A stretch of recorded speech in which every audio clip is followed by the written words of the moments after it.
So, but the ones underneath, we'll have to see if those are running and how they're stacked. But it could be a lot of different things.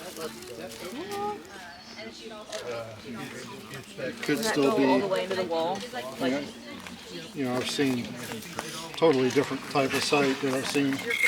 So yeah, I would imagine it's 2 lines of bricks with something, Covering it like a culvert. yeah, or bricks at the bottom running a different direction, like a drain, basically. But I'm not sure if you'd have a drain out here or not. So,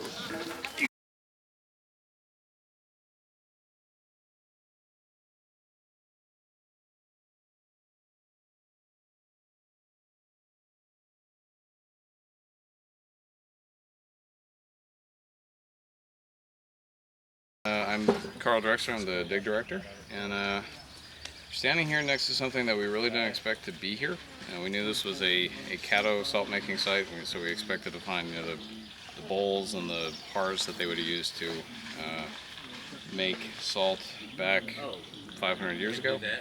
But when we got digging, we started turning up this large brick scatter here, and it's got, so we've got actually 2 types of bricks. There are some different colored ones in here versus the oranger ones on the outside.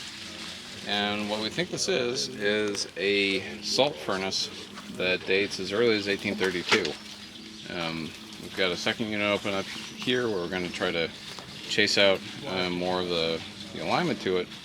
But the really cool thing about this is there's only been about 1 rural southern salt furnace excavation that we've been able to find so far, and we may so this is a very rare finding in American archaeology, which is great, and it's a really interesting part of Arkansas's early economy, because these salt furnaces would be used both to supply people in the surrounding community, but also they generated tax revenue that would be used to do things like support rural schools and other sort of small infrastructural projects. So it's a really important and early part of Superior County history.